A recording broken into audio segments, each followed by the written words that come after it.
Greetings loyal subscribers and honoured guests. In my previous episodes, I've explored games that have garnered high praise from players, even if they have been somewhat forgotten over the years. However, for this episode, I want to delve into a title that faced widespread criticism upon its release. Is Quantum Theory truly as dreadful as the gaming press would lead you to believe, or does it possess redeeming qualities that make it worth considering?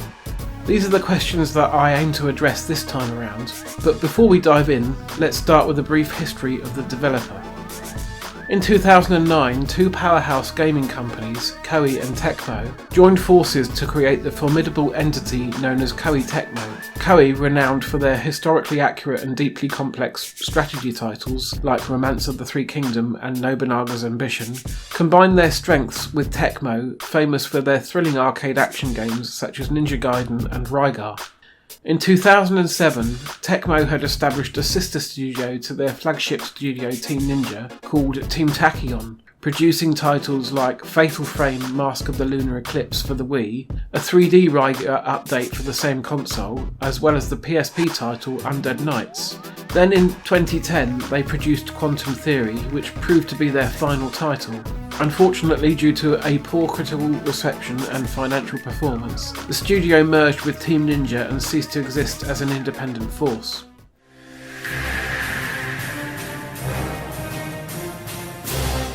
My introduction to Quantum Theory happened last year when I decided to test the cloud gaming feature of PS Plus Premium. Although the results were not very impressive, something about the game intrigued me enough to purchase a physical copy from eBay.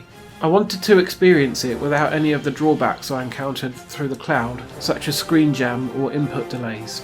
It didn't take very long to realise that Quantum Theory bore a striking resemblance to Microsoft's Gears of War. In fact, it seemed more like a replica rather than being slightly inspired or reminiscent of the Gears series. From the muscular characters to the weapons, the dull brown colour palette, and the enemies, every aspect screamed Gears of War. Unfortunately for Quantum Theory, it fell short in comparison, doing everything worse. It felt as if someone at Koei Tecmo caught a glimpse of the Gears series and decided to create their own version without fully understanding what made it successful. As you spend more time playing, you'll find yourself moving past these initial comparisons and appreciating the game for its own qualities. In all honesty, Quantum Theory doesn't play too badly after all, and for gamers who only own a PS3, it does offer a similar experience to the beloved Gears series.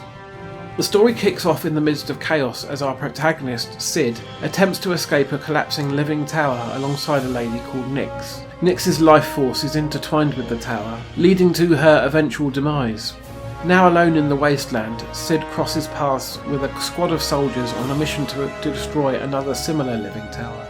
Along the way, they face off against the formidable enemy known as the Diablosis. Unfortunately, the entire squad, except for Sid, falls victim to a combination of Diablosis creatures and the tower's living defence system, the Nosferatu. Sid's journey takes an unexpected turn when he encounters Felina, a young woman who bears a striking resemblance to Nyx. After some initial conflict, they decide to join forces in order to reach the top of the tower. The voice acting in Quantum Theory possesses a distinct B-game quality. While it may not be award-winning, it adds a certain quirky appeal to the overall experience. Every arc, it's the same. Nosferatu, the Gelskin, the arc itself, everything dies. I'm all that's left. Destroying these arcs is all I live for. It's all I know. These arcs have killed everyone I've ever fought with. So I'll tear every last one of them down. The visuals in the early parts of Quantum Theory feature a predominantly brown colour palette, extremely derivative of the Gears series, just at a noticeably lower level of quality. However, as you progress through the game and explore the untainted areas of the tower, things do become more bright and interesting. The soundtrack, while not particularly standout, offers a few funky tunes that complement the action-packed gameplay. Overall, Quantum Theory provides an entirely average but not offensively bad experience, deserving a higher rating than the low 40s typically given by the media outlets.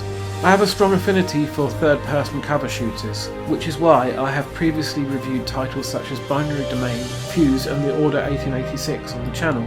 To be completely honest with you, Quantum Theory isn't too bad in comparison to those, especially Fuse, and I firmly believe that it did not deserve the harsh criticism it received from most media outlets at the time.